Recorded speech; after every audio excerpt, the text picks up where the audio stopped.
മഴ തുടരും, ജാഗ്രതയും. ഒമാനിലെ ബൗഷറിലും ദാങ്കിലും വാഹനങ്ങൾ വാദിയിൽ കുത്തൊഴുക്കിൽ കുടുങ്ങി 5 പേരെ രക്ഷപ്പെടുത്തി. യൂറോപ്യൻ യൂണിയൻ പ്രതിനിധിയുമായി ചർച്ച നടത്തി ഒമാൻ വിദേശകാര്യമന്ത്രി. ഒമാനിൽ നിന്നുള്ള പ്രധാന വാർത്തകളും വിശേഷങ്ങളുമായി ഗൾഫ് അപ്ഡേറ്റ്സ് ഒമാൻ തുടങ്ങുന്നു. എല്ലാ പ്രേക്ഷകർക്കും സ്വാഗതം. Gulf updates Oman brought to you by Shahi foods and spices, powered by Purushottam Kanji exchange.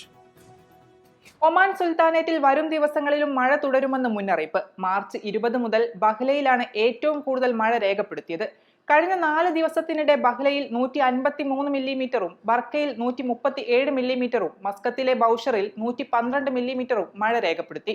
Wadi Al മആവിലിൽ 111 millimetre മഴ രേഖപ്പെടുത്തിയപ്പോൾ മുസന്നമിൽ 97 മില്ലിമീറ്ററും സീബിൽ 96 മില്ലിമീറ്ററും മഴ ലഭിച്ചതായി റിപ്പോർട്ട് ചെയ്തു.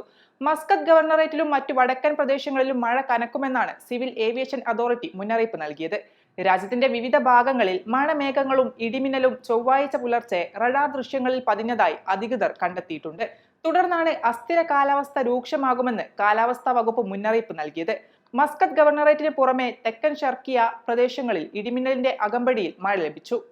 കനത്ത മഴയും വെള്ളപ്പൊക്കവും കെടുതിയും തുടരുന്ന ഒമാനിൽ 2 വാദിയിൽ വെള്ളത്തിന്റെ കുത്തൊഴുക്കിൽപ്പെട്ട് വാഹനങ്ങളിൽ കുടുങ്ങിയ 5 പേരെ രക്ഷപ്പെടുത്തി. മസ്കത്ത് ഗവർണറേറ്റിലെ ബൗഷറിലും ദാഹിറ ഗവർണറേറ്റിലെ ദാങ്കിലും തിങ്കളാഴ്ച രാത്രിയാണ് അപകടം.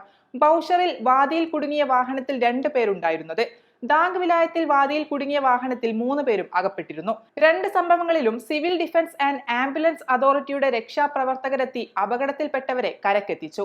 രക്ഷാപ്രവർത്തനം വിജയകരമായി പൂർത്തിയാക്കിയതായും എല്ലാവരുടെയും ആരോഗ്യനില തൃപ്തികരമാണെന്നും അധികൃതർ അറിയിച്ചു. പശ്ചിമേഷ്യയിലെ സംഘർഷ സാഹചര്യം അവസാനിപ്പിക്കാനുള്ള സാധ്യത തേടി ഗൾഫ് മേഖലയിലെ യൂറോപ്യൻ യൂണിയൻ പ്രതിനിധി ലൂജി ഡി മായോയുമായി ഒമാൻ വിദേശകാര്യമന്ത്രി Sayyid Badr bin Hamad Al Busaidi ചൊവ്വാഴ്ച മസ്കത്തിൽ കൂടിക്കാഴ്ച നടത്തി. നിലവിലെ സംഘർഷങ്ങൾ മേഖലയിലെ രാജ്യങ്ങളുടെ സുരക്ഷയെയും സ്ഥിരതയെയും ബാധിക്കുമെന്ന് സംബന്ധിച്ചും ഇത് മേഖലയിലെ സമുദ്രപാതയിലൂടെയുള്ള ചരക്കു നീക്കത്തിനും ഊർജ്ജ വിതരണത്തിനും ഏൽപ്പിക്കുന്ന ആഘാതത്തെക്കുറിച്ചും ഇരുവരും വിലയിരുത്തി. സൈനിക നടപടികൾ നിർത്തിവെച്ച് സംഘർഷം കുറയ്ക്കേണ്ടതിന്റെ അനിവാര്യത ചർച്ചയിൽ ഊന്നി പറഞ്ഞു.